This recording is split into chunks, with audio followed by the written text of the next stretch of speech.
Yo, Sammy here, Sam Smith, Nostragamgee, and I'm doing this for my few friends who have asked Oscar predictions for the winners for this coming Sunday night. It's the movie year of 2023, it's the year of 2024. This is for Casabla and Chang and Jermaine and Jason, whoever else watches this, and for me to look back on one day. I do love predicting. I have some videos on film here on the channel and predicting and reacting to this or that. Not really actively, pushing this channel or anything like that. This is just for fun. And I will have more videos coming soon on predicting or reacting to the Cannes lineup because I'm obsessed with Cannes. That'll be coming this late April. And then you can see my top 30 films of last year just uploaded also on this channel. So made a little fun montage. You'll want to check that out. All right, so predicting the Oscars this year. As we all know, it's a big Oppenheimer year. Not a lot of the categories are very up in the air. Been predicting the Oscars since, 98 or so. Been obsessed ever since the end of high school through college with all my friends. So good year for the Oscars. Good nominations. I reacted to them also on this channel. I'm pretty sure you can see that video as well. But there's only 4 or 5 categories that are really going to be any kind of nail biters at all. I'll just go through them. So we'll blow through the ones that are easy, and we'll spend a little more time on some of the others, a couple of reactions along the way. Best Picture, it's going to be Oppenheimer. There's no other film that can win for a while. It's interesting. I do want to reflect a little bit on the year of the Oscar season because it is interesting. We haven't had a front runner for this long that stays the front runner for until the very end. Usually, these things kind of shift and shape shift, and it's very rare for an early frontrunner to go all the way, especially since this came out, last summer. But it's just that good of a film. It's the most acclaimed film of the year. I thought that with all the critics awards and guilds, we'd have all these different films winning best film of the year. Like Past Lives winning a bunch, Zone of Interest winning a bunch, Holdovers, Killers. But a lot of them went to Oppenheimer. It just kind of settled in as the unanimous pick. So, there was a time when maybe Holdovers could surge or, that's it though. I mean, even the first reactions to Poor Things, people thought that might be a contender. First reaction to Killers as well. And of course, Zone of Interest being just the art house pick. I'm so happy it's in here. It's my favorite film of the year. And we'll get to that more in a little bit. But it's going to be Oppenheimer for Best Picture. It's a good lineup. Director, cool that Triet got in. We already reacted to the nominees, though. But it's going to be Nolan. It is kind of funny that we've all just accepted that Nolan's going to get the Oscar for picture and director. This only happens with the biggest, Oscar juggernauts, the ones that are, your Titanics and whatnot. So it's pretty significant for a movie to just be assumed to win both.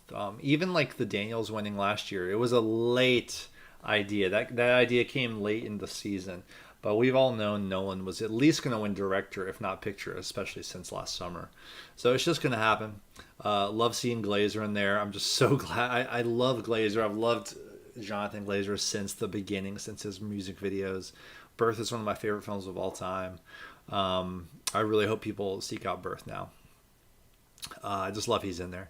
Okay, actress is one of the ones we don't know about. So it's generally considered a 50-50 toss-up between Lily and Emma Stone. So, this is going to be tricky no matter what. If Lily wins, the surge is there for her right now because she won SAG. Screen Actors Guild, a very large voting body that, overlaps a lot with the voting body of the acting branch in the Academy. In other words, there are just a lot of SAG members in the Academy. This is a big data point that we use every year. It's the last couple of years, in fact, it's lined up, I think, 4-4. I could be completely wrong about that, but it's trending towards more lining up lately. And despite the fact that I personally, this is, I guess, a hot take at this point because it's so taboo to say this, but I love Lily. I just think that it should have been supporting. I'm one of those people that thinks it should have been supporting. It was a big surprise that she chose to go for lead at the time, but we all accepted it and just kind of like said, I guess we'll just hope she wins. But Emma Stone racked up so many, other awards along the way. critics awards and whatnot. That she's just very, very well liked in Poor Things. In fact, the Academy loved Poor Things. Poor Things got a lot of nominations, more than Killers. Um, and it's going to be close. The problem is Emma Stone is young and she's already won Best Actress. This is the problem with anointing an actor too early in their career, is that you run this risk of them getting multiple Oscars when other people have never got them, like Annette Bening, for example, have never got one. So if Emma Stone wins over Lily, it's going to be somewhat awkward, right? In fact, there's going to be a lot of cringy takes about why Lily should have won just for what it represents. Now, the problem with this is you want to have the awards represent great things, like the first Indigenous person winning this category, a lead acting category. But do you want it to win just because of that? No, not really. You want it to be performance based, and of course, people love her performance. It's a very well loved performance. I love her in the movie, but it's definitely a more subtle performance than Emma Stone. Now, you can have subtle performances in lead acting. It happens all the time. In fact, I would say Cillian Murphy's somewhat more subtle performance. But my point in saying all this is it's going to be a lot of cringy takes if Emma wins, and people are going to there's going to be a backlash to it. So, and even Emma Stone, you can tell she doesn't want to win. She's rooting for Lily Gladstone.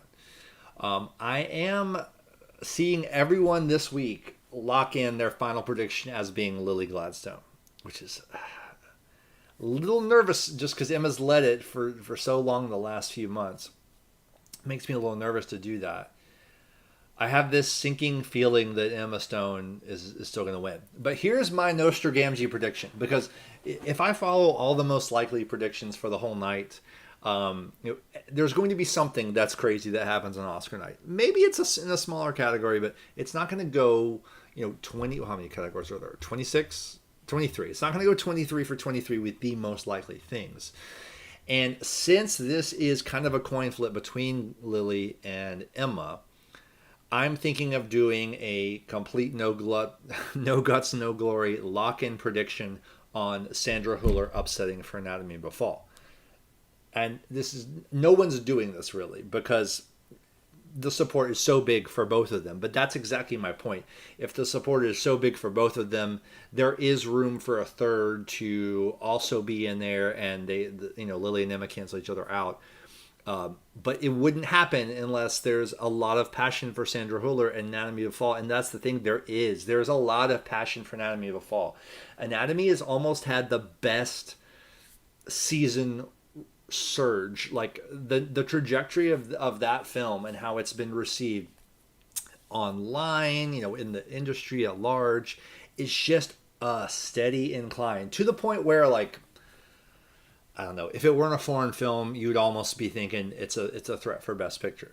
It's not, because it's being held back, I think, just from being an international film a little bit. But I mean, Triet getting into director, it's probably going to win original screenplay. It's just very, very well loved, and the whole dog campaign and everything.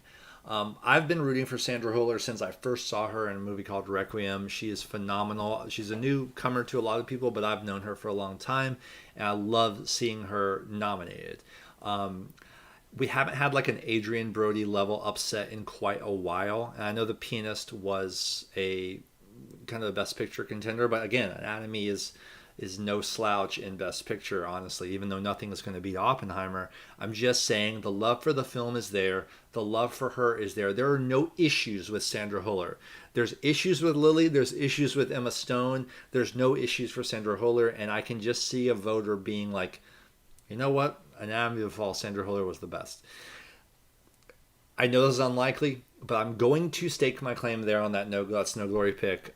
I might as well, because I'm half likely going to get it wrong if I go Lily or Emma. I mean, it could be the other one, so I'm going to miss this category at least 50% likely. Anyways, I'm going with Sandra Hüller. Locking it in.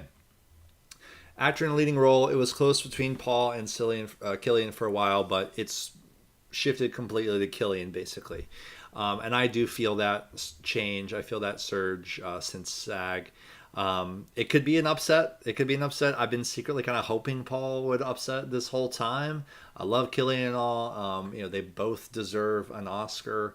at some point. I hope they both have more Oscar-worthy performances left in them.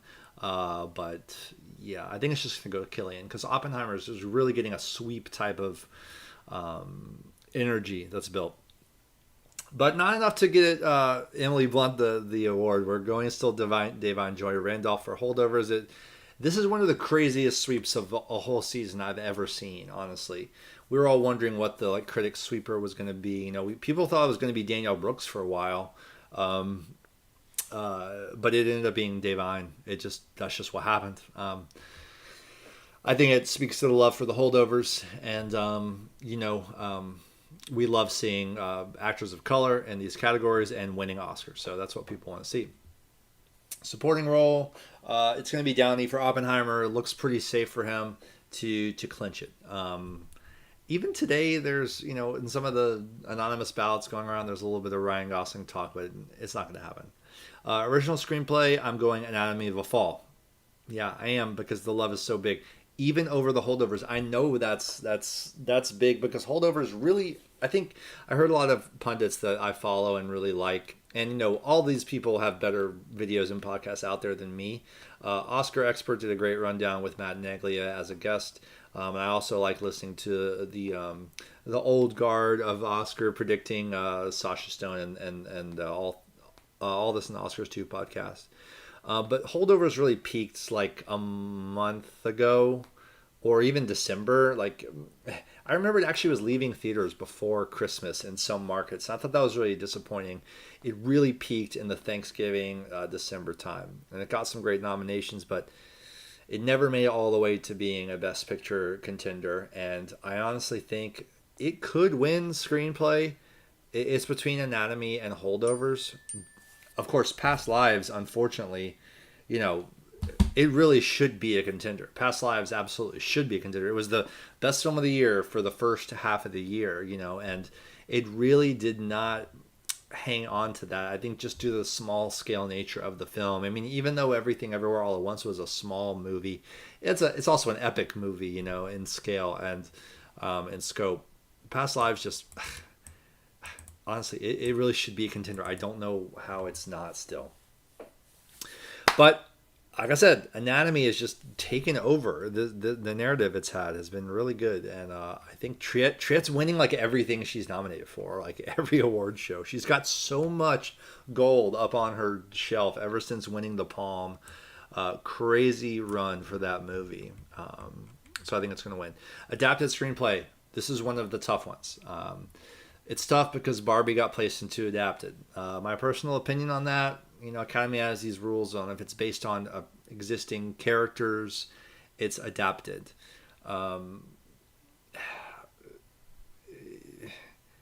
It's just what they chose. The WGA and other places have put this in original screenplay. So if this were an original, it could win original, and then Oppenheimer could win adapted. But it's going to be either American Fiction actually, or I think Barbie. So American Fiction also had a great narrative that's kind of emerged for it. It's really done really well.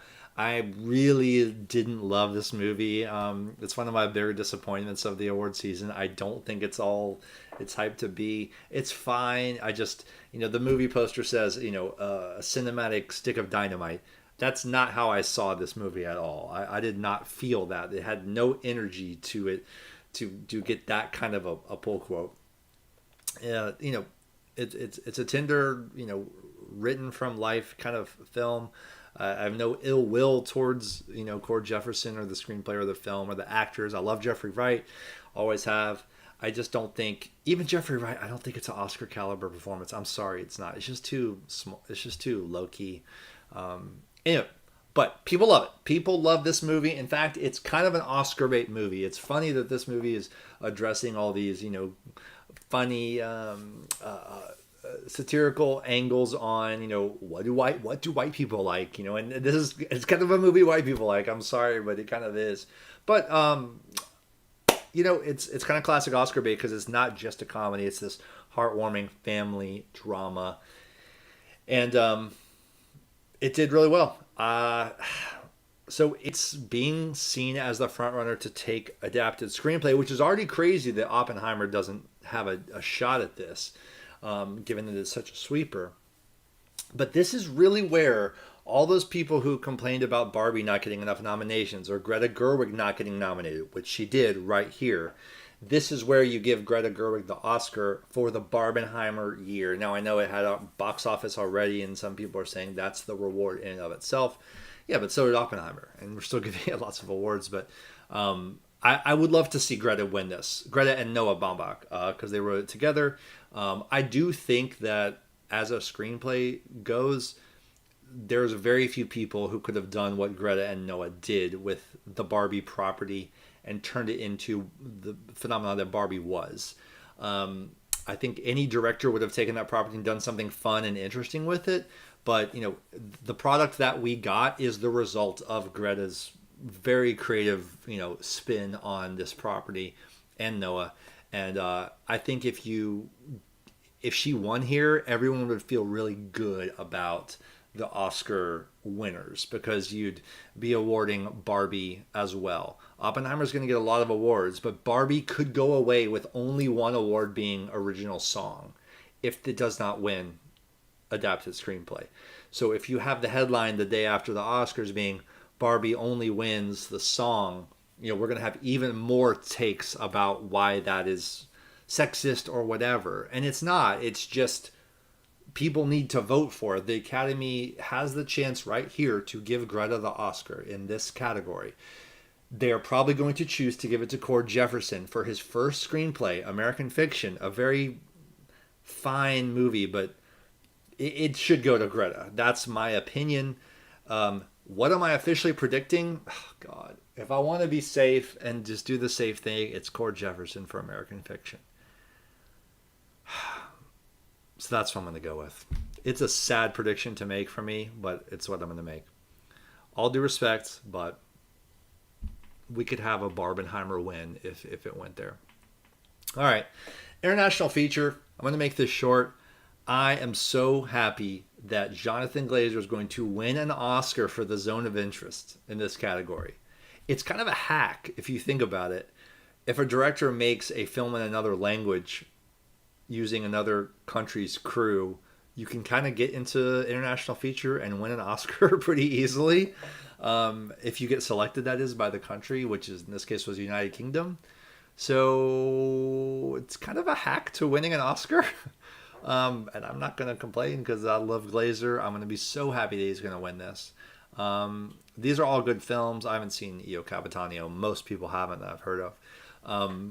But, the big question, if France had submitted Anatomy instead of Taste of Things, well, they didn't. First of all, that's not what happened. They submitted Taste of Things. I actually think Taste of Things is a better film than Anatomy of a Fall. They're both great films, but the idea that Taste of Things does not deserve to have been chosen is kind of ridiculous. That's a great film. So don't let anyone tell you that. That's a weird narrative that caught fire that I don't think is based on much, except people really want to love Anatomy of a Fall. They really want to champion and root for that movie. And that's great. I'm just saying, don't say that, Okay, now that I've said that though, I do admit that if they had selected Anatomy, I think Anatomy would have got the nomination. I don't know why Taste of Things didn't get the nomination. The campaign around it just wasn't there. It seems like a total classic Oscar bait movie to me. I'm still shocked it didn't get nominated. And Anatomy probably would have gotten nominated, and it actually might have won this category if it had made it over Zone of Interest. Because, like I said, Anatomy just wins awards when it's there, and Triet wins. Anyway, I'm going Zone. I think that's what's going to happen. I'm psyched for Glazer. Animated feature. Oh, this is a heartbreaker, guys, because it needs to be Hayao Miyazaki, the GOAT, the greatest animated film director of all time. One of the great film directors of all time is in this category with his potential final film. I know he's saying he's making another one, but the guy is old, and he might not complete his next film if it takes 10 more years.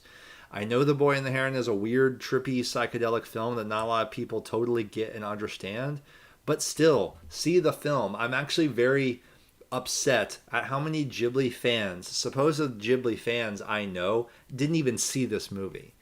You guys got to step up your game when it comes to appreciating this kind of work. I know Spider-Man is like the popular pick. It won for the first film. It's got a third film yet in the works. I'll leave my personal opinions about the Spider-Man Spider-Verse opinion aside. I think they're fine. I think they're overrated, is what it comes down to. But regardless, if Boy and the Heron wasn't here, fine, give it to Spider-Man. But Miyazaki is here, and you guys need to give it to Boy and the Heron, and I think they are going to do that. Most people are going on the safe side and predicting Spider-Verse. I am predicting Boy and the Heron does win this category, and it's going to feel really good. Hope I'm not setting myself up for disappointment, but it's what I see them saying. It's what I visualize in my head when they announce the winner, and it's going to be The Boy and the Heron. Documentary feature, I think it's going to be the safe pick, which is 20 Days in Mariupol. It's a masterfully done documentary worthy of every award there is. You could see an upset from like Four Daughters, but I think if they see the films, it's going to be 20 Days, and relating to the Ukraine. I think it's hard to ignore a war documentary right now, and it's going to win. Original score is going to be Oppenheimer. Ludwig Göransson is going to fall in the Oppenheimer sweep, deservedly so. Göransson he's good. He's really good. When he won for Black Panther, I was like, oh, I don't know about this new guy. He's proved himself, and this Oppenheimer score is phenomenal. It's really a great, one of the great modern scores. It should win, and it's going to win. Original song, it's going to be What Was I Made For? Barbie. Billie Eilish is going to have another Oscar, I think. Is that right? I think so. Crazy. I'm just kidding. It's not going to upset. Don't listen to people who said it would. It would be hilarious if it did. Gosling's going to perform it at the show, though. Should be fun. What Was It Made For is a more serious song. If you don't remember when it is, of course you remember. It's in the climax, the emotional climax of the film. Whether or not you consciously know that song or not, you know it. It makes the movie. That song made that moment and made the movie. It really did. Cinematography is going to Oppenheimer. Costume design and production design. These are two nail biters. So one's way over here. I'm just going to keep this simple and say that both of these are, to me, coin tosses between Barbie and Poor Things. And that's what everyone is thinking. Now, there's a slight chance that something weird could happen, like Oppenheimer could win either of those, or Killers could win. Because all of these have a fantastic production design. But you really think about production design and costume design when you think of Poor Things and Barbie, because the elaborate sets and worlds and the clothes. So I don't really know what to do about these. But if Poor Things doesn't win these two, and if Emma Stone doesn't win actress, Poor Things will win no Oscars. I don't see that happening because it got a lot of nominations. There is love for it. I'm going to go... It's really a coin toss. I'm like closing my eyes and throwing a dart. You could go Poor Things for both. You could say Barbie costume, Poor Things production. You could go Barbie for both if you want to say that Barbie's going to overperform. My instinct is just either Poor Things for both or Barbie costume, Poor Things for production design. It's so hard. I'm going to go Poor Things for both. Poor Things for both. Editing is going to go to Oppenheimer. Makeup and hairstyling is going to go to Maestro. Don't let people convince you that that's not going to happen. It's going to happen. Guys, the Academy liked Maestro. Don't listen to film Twitter. I know the hate on Bradley Cooper for Maestro. Look, I didn't love the movie either. It's fine. It was good. It had a lot of flaws, though. It's not in my top 30 video, which you can see on my channel. Not in my top 30. The Academy still loved Maestro. It's still the best age makeup that we've seen in a long time. It's going to win. Sound, Oppenheimer. I would love for Johnny to win this for The Zone of Interest, but it's actually pretty close, I think. I could actually see them saying Zone of Interest.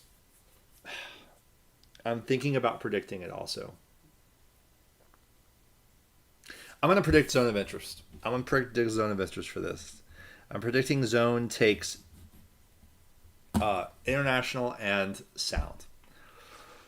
It's probably dumb because the sweep is going to happen with Oppenheimer in some capacity, but someone has to. You have to kind of try to guess for some surprises, and I'm going to guess for that surprise. Oh, that's what I'm going to do. Visual effects is a very, very, very, very hard one to call because the creators won some things. Godzilla Minus One has won some things. The other three are not super contenders, although Napoleon did get multiple nominations at the Oscars. So, and it's more of a Best Picture leaning type of movie, even though it's not in the running. So, those Best Picture type of movies have edges in the text always. But I'm going to say they're going to go Godzilla Minus One. Now that I've said Zone is going to win sound and Godzilla is going to win visual effects, that's a little crazy and out there, but why not? Let's just go with the Nostragamgee feels. Oppenheimer is probably the safe pick in sound. If you're doing a pool and you're trying to watch this to see what to predict, you should predict Oppenheimer for sound. I'm just saying that. I'm willing to get that wrong in order to have the shot at getting it right on Zone. But I see them saying Godzilla Minus One. I see this as a pick by the new Academy to show what kind of films we love. People loved Godzilla Minus One. It's a little engine that could underdog type of movie this season, and it's really cool. The director is nominated, which is awesome for visual effects. So I'm going to go with Godzilla. The shorts are always the hardest to call because in some cases I don't see them, including this year. I did not see them.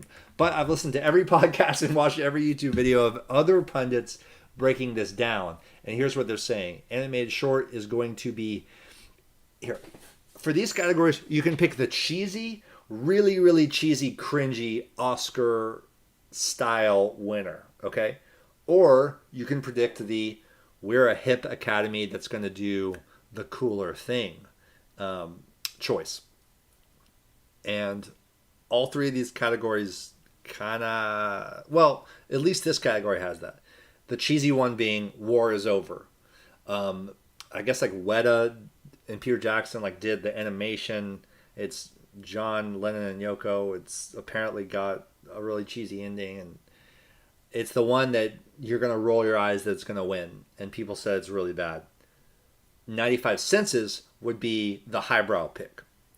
I'm going to go... So it's just a matter of which do you choose.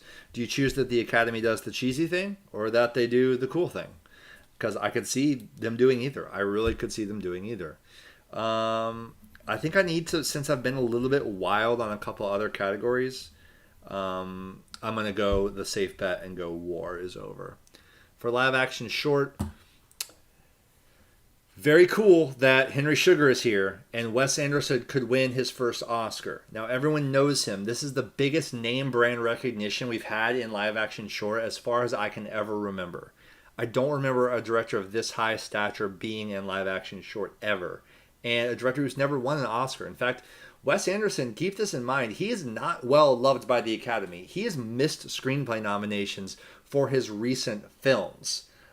You would think that they would have done a lot better. Like he's always going to get into production design for Asteroid City. How could that not be in production design? How can Desplat not get nominated for the score? I mean, these things miss at the Academy. There is some weird thing against him, and you wouldn't think there would be. You would think that the Academy would be like, oh, we love Wes Anderson. We want to show how much we get and love his style and how cool and fun it is and great, and we love him. But that's just not what happens. I really don't get that. But I think there are enough people who do like him to give him the Oscar in this type of category. I think this is a great way for Wes to win an Oscar. I mean, honestly, to me, this 40-minute version of Henry Sugar is one of the best things he's ever done. I loved this. I really, really am rooting for this. In fact, if this had been a feature with all the other shorts thrown in, it definitely would have been in my top 10. I do think this is the best of all of the shorts.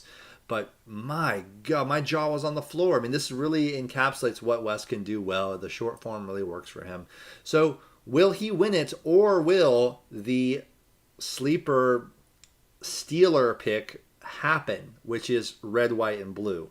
From what I've heard, this is the one that could steal. This has a real emotional impact in the classic Academy way that Henry Sugar does not have. Henry Sugar's all style, right? And there's some substance there because it's a great tribute to Roald Dahl. I think that's what people are overlooking, is that Wes is paying tribute to this author by doing these great adaptations of his work since Fantastic Mr. Fox and now with these shorts.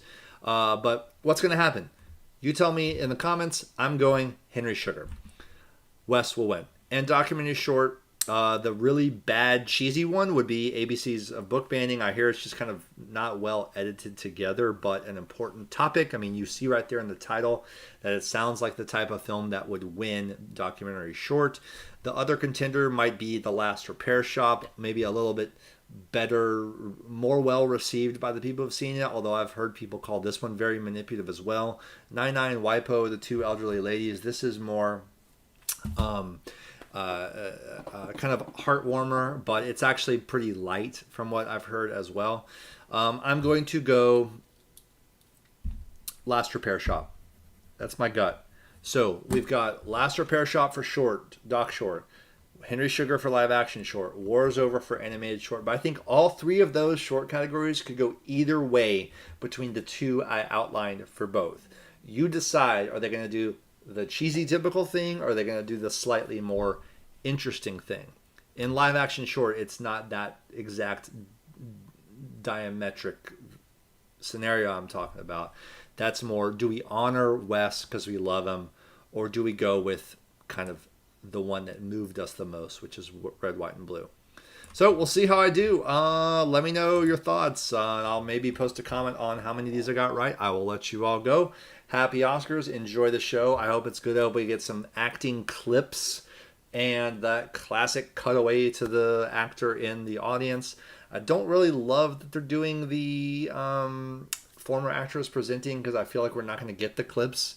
I'm worried about that. But it should be fun with I'm Just Kin live and the other presenters. I've seen the list of presenters. I always love predicting who will announce Best Picture. Ooh, and I had a good pick for this. I did have a really good pick for this. Anyway, I'll post it in the comments, but I love predicting who's going to announce Best Picture. I was thinking Pacino at first. He's in the list, but Spielberg's in the list too. They're going to let Spielberg do director or picture. Yeah, I'm going to say Spielberg does picture and announces Oppenheimer for Best Picture. So we'll see. We had Harrison Ford last year, so we should maybe have a woman this year, but I'm going to say Spielberg. All right, enjoy the show, guys. Take care. Bye.